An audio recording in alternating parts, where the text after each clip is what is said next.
Hello and welcome back. Enrichment day today. Today we're going to be proving the very famous result that the sum of 1 over n squared from n is equal to 1 to infinity is in fact pi squared over 6. But we're going to be doing without using the standard method of going through Fourier series or complex integration. I'm going to try to do this just using further maths knowledge at best. We of course going to be a little bit on the hard side, some of the maths that we're going to do, some of the manipulation of the series involved, and a handful of assumptions, and the assumptions basically that we can differentiate / integrate a series term by term and integration summation commute. So we're going to do that by doing two parts essentially. First of all, so we're going to start first of all by finding a closed form for the arcsine of x as a series, so a Maclaurin essentially. So we're going to start. We're going to get our arcsine by starting with its differential. So 1 minus x squared. If we write it as 1 minus x squared to the power of minus a half, and we'll do the standard binomial expansion for that. It's going to be, of course, 1 plus minus a half over 1 factorial minus x squared plus all the standard stuff really. Let's go up to the term in x cubed, or x to the 6, because of course here we have squares. So minus, and one more term perhaps we'll do, and we'll try to observe a pattern. Minus 5 over 2 over 3 factorial minus x squared, or cubed this time, plus higher order terms, plus hot. Okay, so if we tidy this up a little bit, we're gonna get, of course, 1. Notice all the terms will go positive first of all. Minus times a minus a plus. Now we have 2 minus makes a plus, but now we're getting from the squared term a plus, 3 negatives but 3 negatives, and so on. So we can just write it all as pluses. So a half over 1 factorial x squared plus a half times 3 over 2 over 2 factorial x to the 4 plus all the rest. Okay, so far so good. Of course we want to look for a pattern in all of this. First of all, we need it in closed form, so we just want to have basically a sigma with a general term in there. So we want basically the nth term of this particular series. So what can we do in there? First of all, in order to see, there's obvious patterns. It's just this bit here which is a little bit annoying, and it will take us a little while to suss it out. So probably the best thing to do is to look at the term that has maybe up to the x to the 10. So let's stop it here and let's say, okay, suppose we go to the x to the 10 term. So what will it look like? This will be obvious. It's 2 more terms from where we are. So a half, 3 over 2, 5 over 2, 7 over 2, 9 over 2. The factorial at the bottom will be, of course, a 5 factorial. And, of course, the x will be to the power of 10. So that's my, if we can think about 1, 2, 3, 4. I'm treating it as starting a sum from n is equal to 0. So that's my 0th term, my first term, second term, third term, fourth term. So that will be the 5th term if I'm using the summation from n is equal to 0. Okay, this is obvious what's going to happen, but is this items in there? Well, the best thing to do with this is to rewrite it as 1 times 3 times 5 times 7 times 9, and these halves, move them in the denominator. I'm going to have, of course, 2 to the power of 5, half times half times half times half. I can write it like this, times, of course, my 5 factorial x to the 10. So far so good. Now what's next? Okay, I'm going to need to manipulate it as follows. I'm going to draw a big fraction line there, and I'm going to use a different color pen. You have to bear with me to prepare it so you can all see what I'm going to do there. 1, 3, dot, dot. My dots, by the way, multiplication. I'm sure you've seen it before. saves a bit of space, 7, 9, and one more. And we got, of course, the 2 to the 5 times 5 to the factorial and the x to the 10. And now, using a different color pen, I'm going to put a 2 there and a 2 there. A 4 times a 4. A 6 times a 6. 8, 8. And I'm going to put a 10 because it suits me. Why did I do all this is the next question. Well, if you look on the numerator now, I created a 10 factorial. So that will be on my numerator, a 10 factorial. That's all of this. And on my denominator, I have a 2 to the 5 still, times 5 factorial, times, I'm writing a separate fraction for the time being because I'm going to make some space on the board. 2 times 4 times 6 times 8 times 10.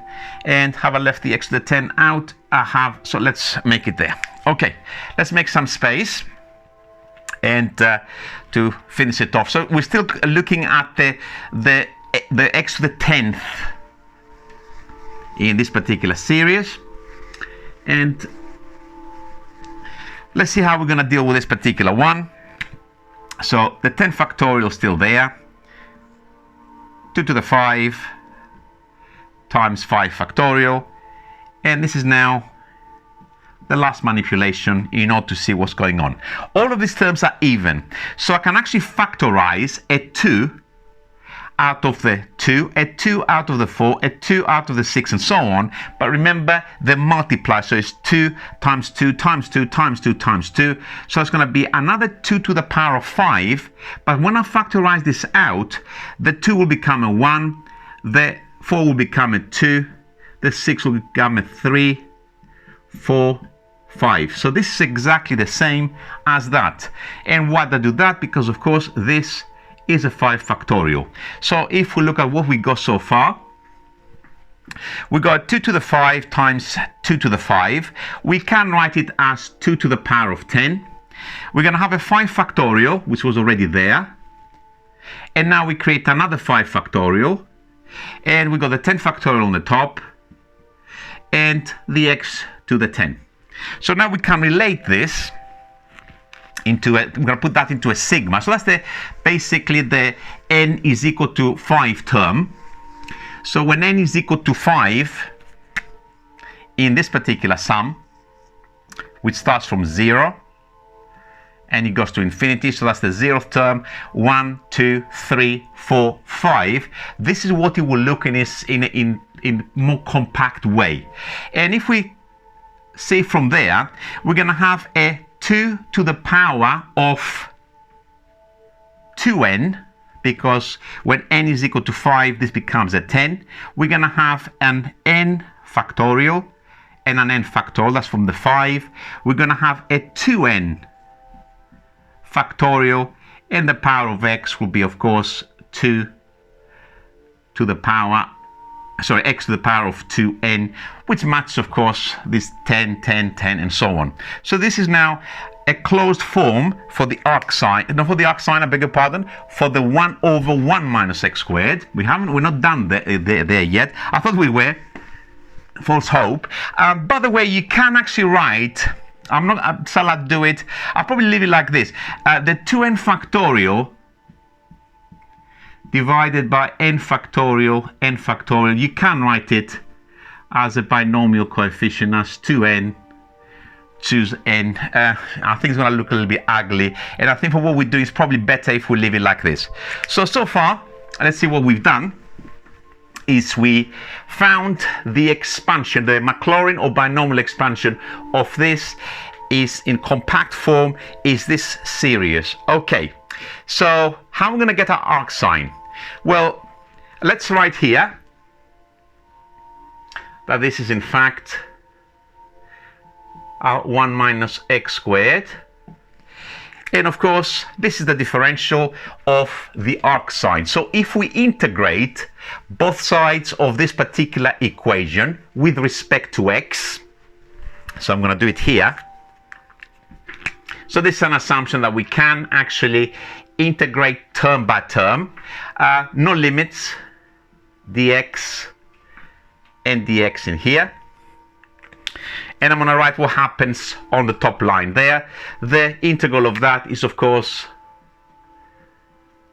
the arcsine of x plus some arbitrary constant. And now this looks very scary. We can interchange summation and integration. So that's another assumption that I just mentioned at the beginning. We have to assume that we can do that. So the integral can come on the inside. Well, the sum, because if the dummy variable is n, anything that has n must be inside the sum. So we have to be careful we don't move things in the wrong places. So this is my sigma, which runs from n is equal to 0 to infinity. And then it's going to be my integral somewhere in there, but anything that doesn't have an x can go outside the integral. It's a constant, so I can actually put the 2n in a bracket factorial, the n factorial, the other n factorial, the 2 to the power of 2n. All of this term has no x dependence, so it can go outside the integral. And the only thing that has an x, because the integration with respect to x, is x to the power of 2n dx. So all of that is inside the sum now. So this is actually a very simple integration. These things are not getting affected in any way. They're just constants. So let's see what happens. We're going to evaluate this constant of integration in due course. So the arcsine of x plus c, and this was going to be equal to, let's write our sigma. I didn't leave enough space, it's going to look a bit silly. I have to move it down a little bit. All of this again, 2n factorial, n factorial, n factorial, 2 to the 2n, and this integration increase the power by 1, so it's going to be x to the power of 2n plus 1 over 2n plus 1. Okay, the constant I don't need to put because, of course, I'll put it on the other side. So there's going to be loads of constants if you want from here, but all shoved into the constant on the left. And now we need to work out this constant. And suitably, if we put on in this particular equation x is equal to 0, the arcsine of 0 is, of course, 0 plus the constant. And if we put 0 in here, all the terms are 0, so the series on the right is 0. So this constant, in fact, is 0, and we have found a closed form for the arcsine of x as a series. I'm going to write it up there so we have it for our reference for when we're going to finish this question off. So let's make sure I don't make a mistake. I'm just merely copying what we just derived. N is equal to 0. We got 2n factorial, n factorial, n factorial, 2 to the power of 2n, and then we got another term which is 1 over 2n plus 1, and we got x to the power of 2n plus 1. That's actually your arcsine. Okay, so the next thing, which at the moment looks unrelated, of course, to the first item, is to find a reduction formula in closed form for this particular integral. So this is just reduction formulas, again, from further maths. So let's see how difficult it is to do this one. So as per usual, we're going to call in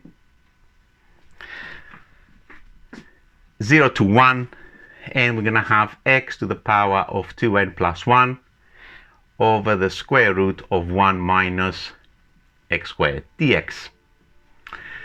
Okay, as per usual, I'm going to do some kind of integration by parts. This is integrable if it has an x in front of it, so I'm going to rewrite it as x to the power of 2n, borrow the x from this 2n plus 1, and then write this as 1 minus x squared to the power of minus a half, because of course that's integrable now. So I'm going to do my integration by parts up here. So I'm going to differentiate the x to the power of 2n, x to the power of 2n minus 1, And I'm going to integrate that. So that's x, 1 minus x squared power minus a half. That comes from 1 minus x squared to the power of half. Half times 2 is gone. I just need the minus at the front. Okay, so we got limits. Let's move this cable out of the way. So what's going to happen there? We're going to have product of this integrated. It's going to be minus x to the power of 2n, 1 minus x squared to the power of a half between 0 and 1, minus this integral. Minus will make it into a plus. This is independent of x, so let's pull it outside. 2n, integral 0 to 1, and what will be left inside is going to be x to the power of 2n minus 1 bracket 1 minus x squared to the power of a half dux. Okay, this thing here, at 1 it dies because of this, and at 0 it dies because of this. This is actually 0, so we don't actually need it. So we're going to look now at this particular quantity. Of course, in order for a reduction formula to work, we need to bring it back to something which resembles the original integral. At the moment, it doesn't quite, because yes, we have a square root, but it's at the top. So easiest way to manipulate that is to create the square root at the bottom. So I'm going to write it as x to the power of 2n minus 1, as it is in there, no change there.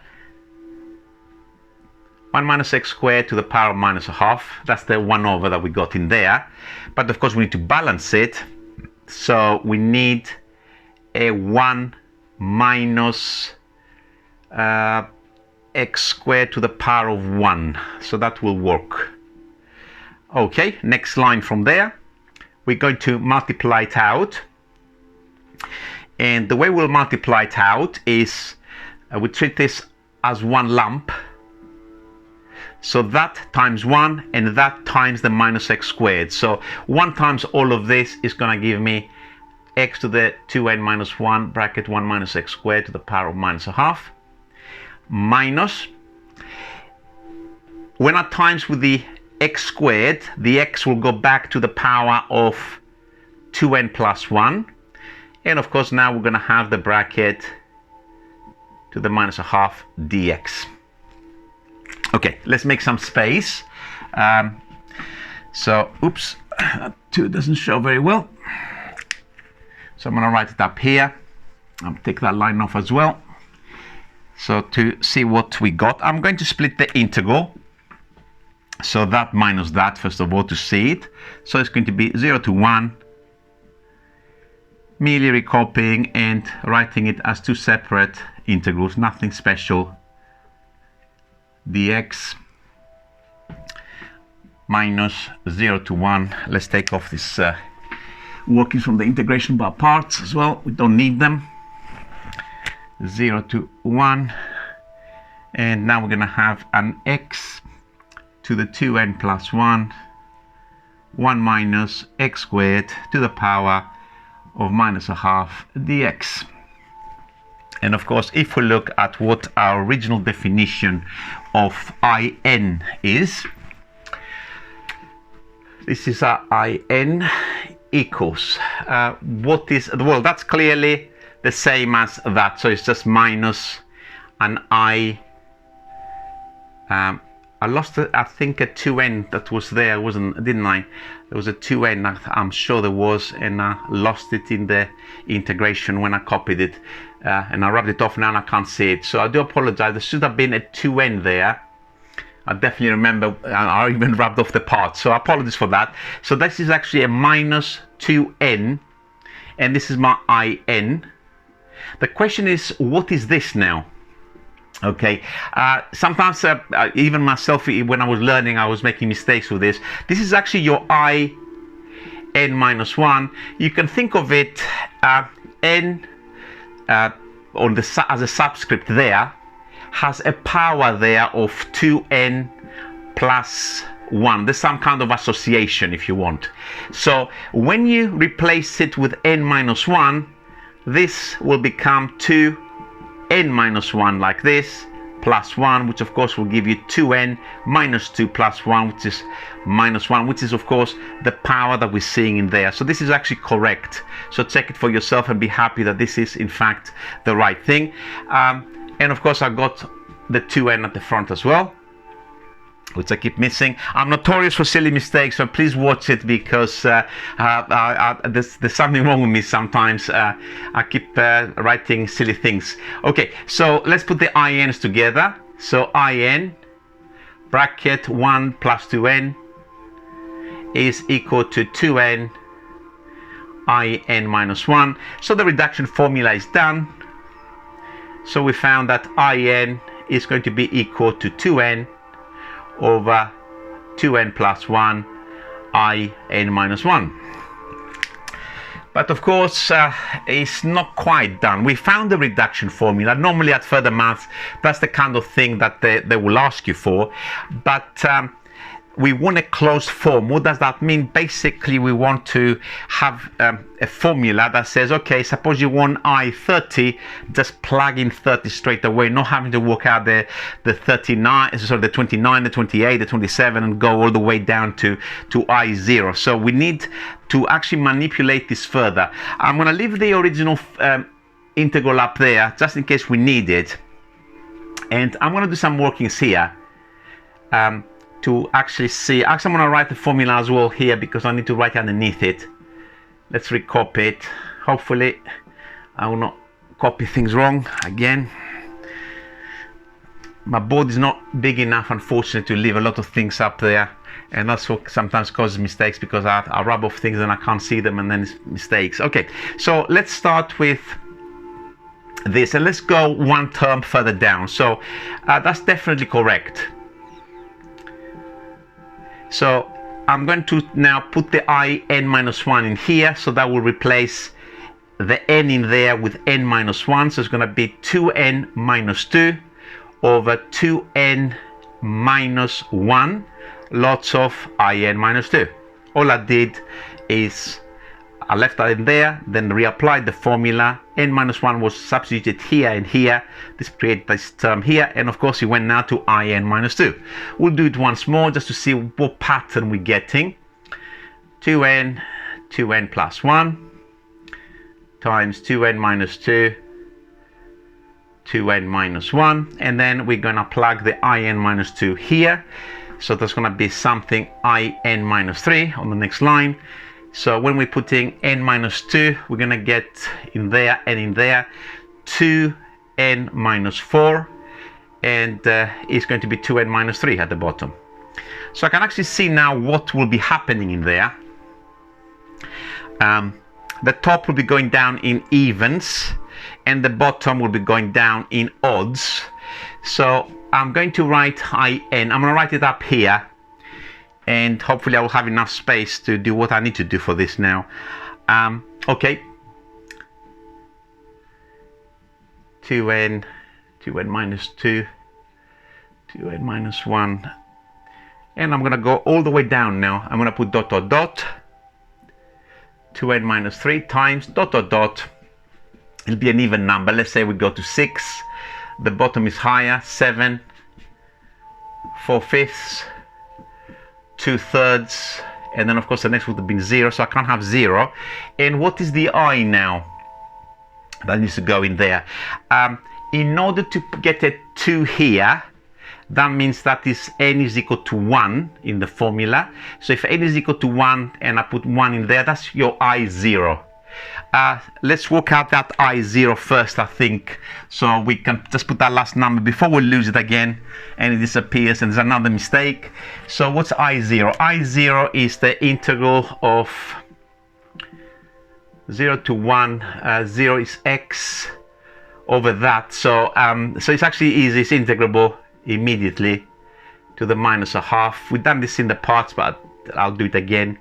So it's going to be minus 1 minus x squared to the power of positive half, 0 to 1. I don't like minuses there, make it a plus and reverse the limits. So we're going to put the 0 and the 1 at the bottom.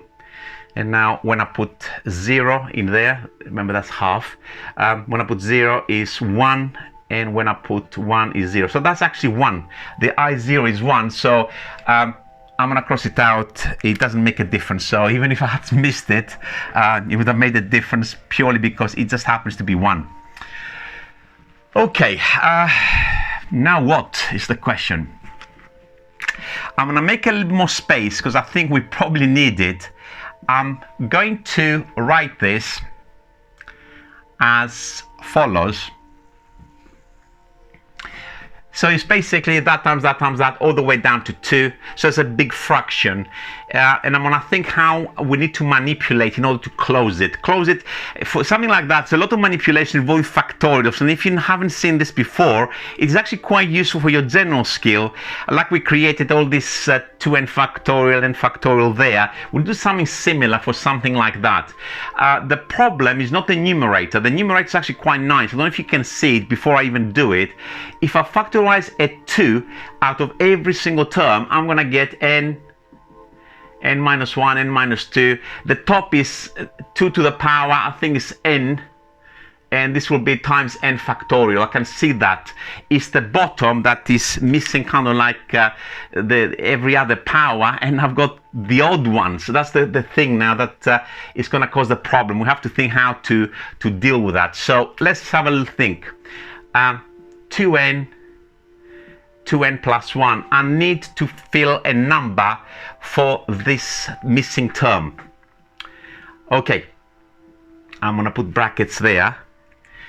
And there's my 2n minus 2, and this is my 2n minus 1, 2n minus 4. And I'm going to put something in the gap. So I think I need 2n and 2n, I think on both. Just look at it, but I need to check it. So it's up to here, dot, dot, dot, dot, dot, dot, 6/7 times gap, 4/5 gap, 2, 3. Okay, let's use a different color pen. The top is fine, so we need here definitely a 2n, 2n minus 1, 2n minus 2. Let's put there, although I didn't leave space. A 2n minus 4, and a 2n minus 4 here, and a 2n minus 2 here, and a 2n. So what I'm doing, this is of course a 1, it makes no difference, and here and so on. So I'm just multiplying by loads of 1s. But now the reason I'm doing that is not for the top. The top will sort itself out, is the bottom. 2n plus 1, 2n, 2n minus 1, 2n minus 2, and so on. So here, quite clearly, I'm missing a 6. So another 1 to be multiplied, which makes no difference. A 4, a 4, 3, 2, another 2. The ones, it doesn't really matter, so it's fine. So what I've done in there by doing this, let's look now at the thinking, the rationale behind all of this. This bottom now, it's okay, you can put times 1, makes no difference, is in fact 2n plus 1 factorial. The question is, what's this top? Can I do it in one line, or I can do it in one line, but I don't know if everybody will follow. So that's dot, dot, dot there, obviously.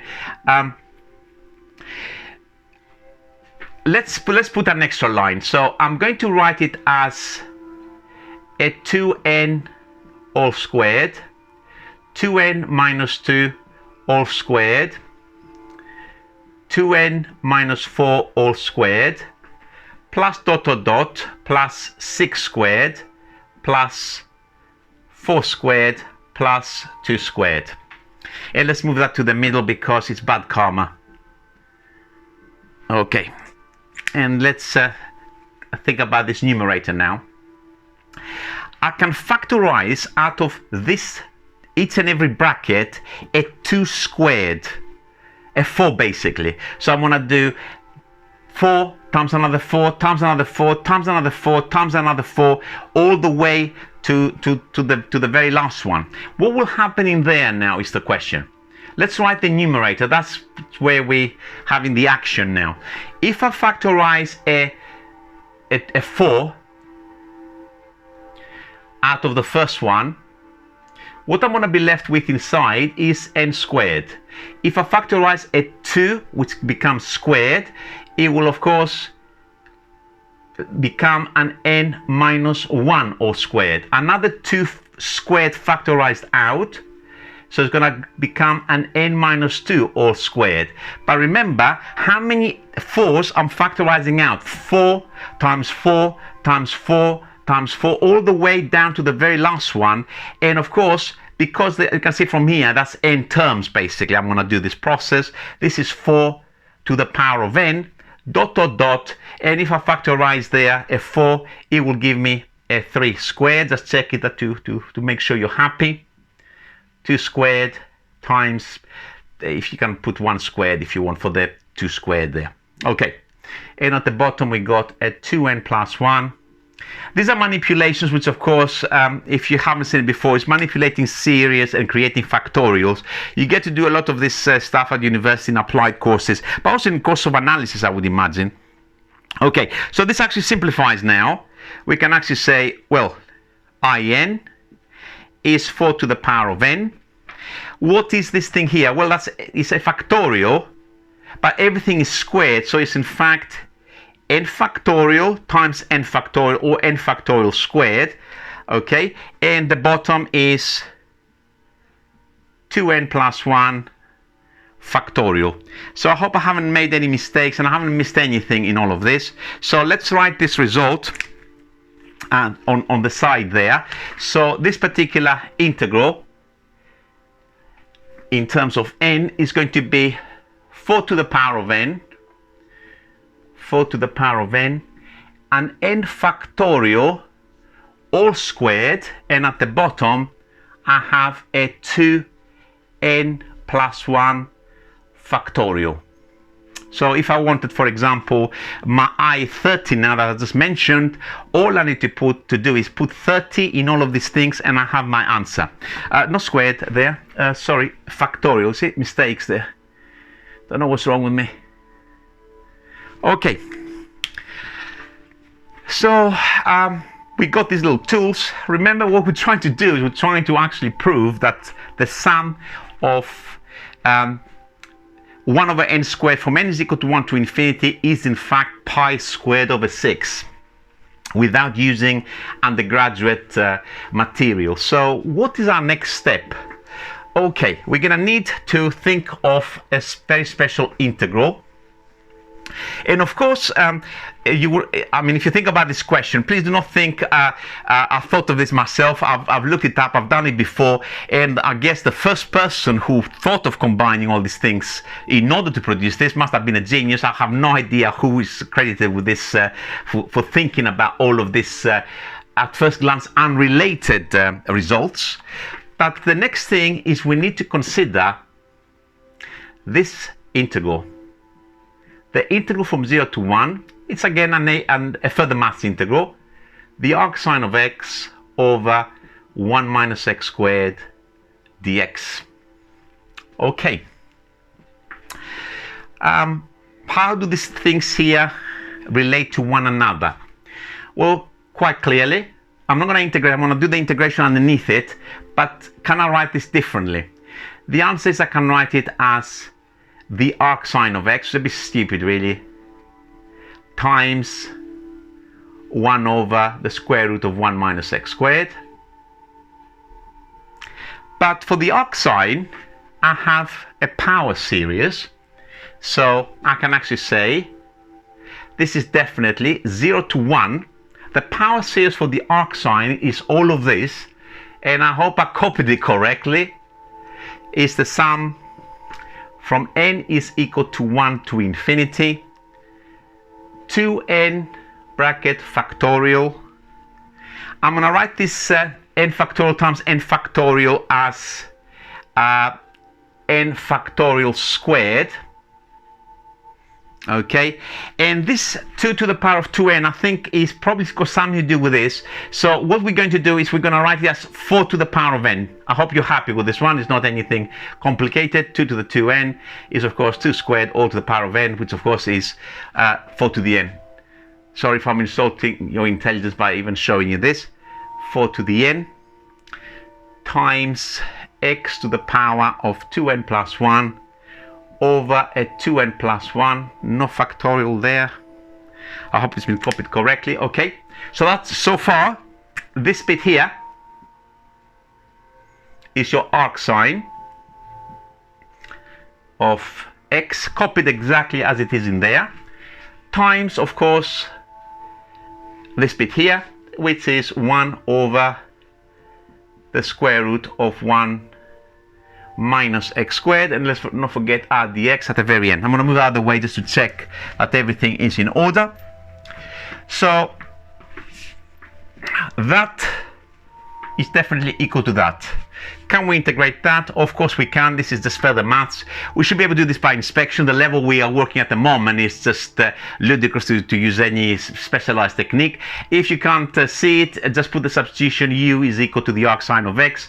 But you should be able to see, because arcsine differentiates to 1 over this, is just a higher power of the arcsine. So that is a half bracket the arcsine of x all squared integrated between 0 and 1, and that is equal to this line. We don't actually need it there. Is this bit here now that we're going to have to be looking at.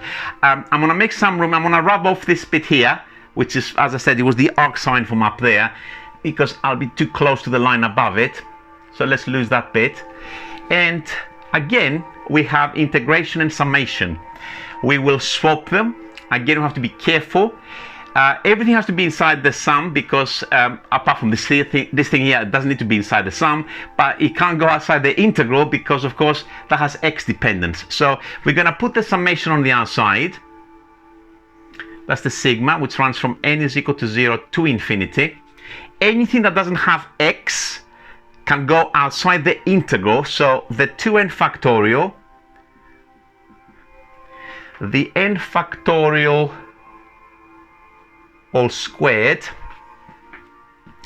the 4 to the power of n there, the 2n plus 1, just a single bracket, doesn't have an x, so that, and all of this needs to stay inside the integral, and this is 0 to 1, and we've got x to the 2n plus 1 over the square root of 1 minus x squared. And I hope you can see now the amazing genius of whoever thought of doing this. This is this integral, which we have a closed form. So this is of course all inside the sum. This is a very easy evaluation. The arcsine of 1 is pi over 2. Squaring it is pi squared over 4 with a half, so that should be pi squared over 8. That's just the evaluation of this. Maybe I need to write a little bit lower, because it will not fit in there with the rest of the line. Pi squared over 8 is equal to, and this particular integral, we know it's exactly the same thing, can be replaced with all of this. And let's hope I haven't made mistakes now, because if things don't cancel, I will pull my hair live on this video. Okay, okay, fingers crossed now. 2n factorial over n factorial squared 4 to the power of n, a lone bracket 2n plus 1, that's up to here, and this integral, just copying from the bottom left there, should be 4 to the power of n, an n factorial squared, and a 2n plus 1 factorial. Okay, so that's inside the sum. Hopefully loads of things cancel. I can see some obvious cancellations, of course. The 4 to the power of n and the 4 to the power of n. The n factorial all squared, n factorial all squared. And there's another cancellation in there. I hope you can see the 2n factorial and the 2n plus 1 factorial. All of this is inside there, but for an extra term at the front, the 2n plus 1. So all of this goes to 1, but from this factorial, I'm still going to have a 2n plus 1, the leading term. So let's make some space. I think it's all good now. Because, of course, I haven't done this for a little while, this particular question, but I know how to finish it off, and I think that I've got the right things now to finish it off. So let's wipe the board and let's write now what we've got so far. We've got that the sum from n is equal to 0 to infinity, and what we got left in there, we got just 1 on the top, and on the denominator we got this long bracket, which I was just questioning whether I made a mistake in it. It is in fact nothing else with it. 2n plus 1 times another 2n plus 1.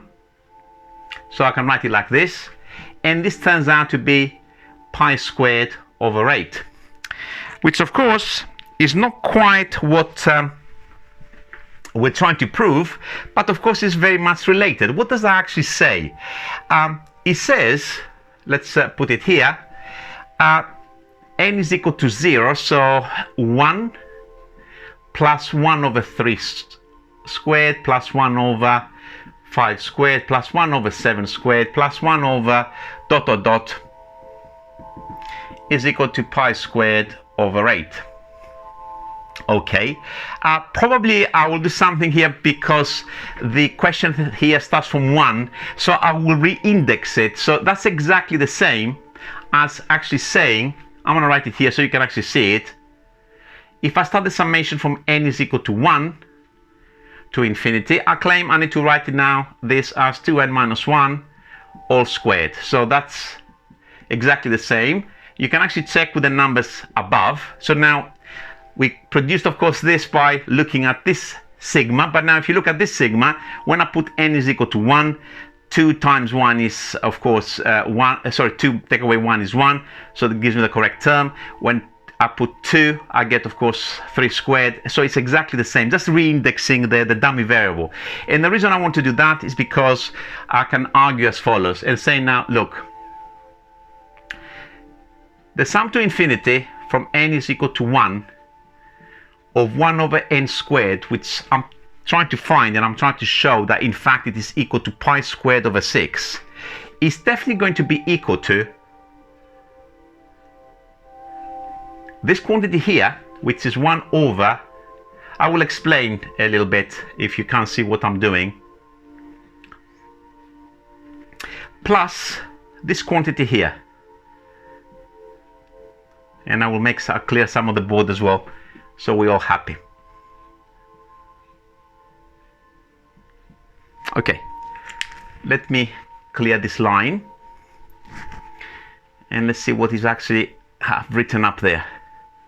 I'll wrap this off afterwards. This is, of course, what we're trying to find, which is, of course, 1 plus 1 over 2 squared plus 1 over 3 squared plus 1 over 4 squared plus 1 over 5 squared plus 1 over 6 squared plus ... That's this bit here. This, of course, is just this line here. 1 plus 1 over 3 squared plus 1 over... Why am I writing stupid things? Because my brain is misfiring. I'm getting quite old. Plus ...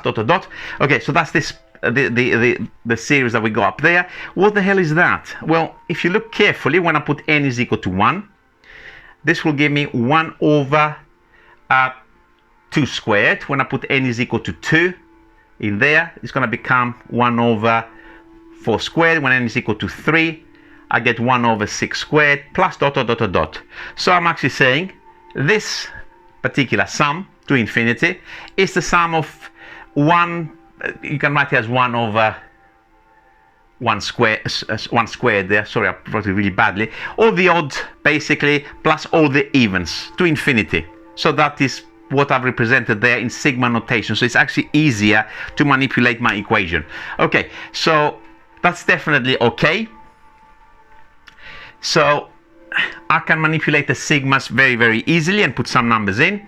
This is, of course, my required quantity from n is equal to 1 to infinity of 1 over n squared is equal to.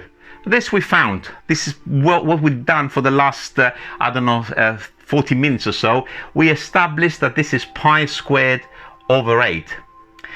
But this particular sigma, using the properties, the linearity of the sigma notation, we can write the summand as 1 over 4n squared. And then this we can pull in front of the sigma, so we can write plus 1/4 sigma from n is equal to 1, but now it's going to be 1 over n squared.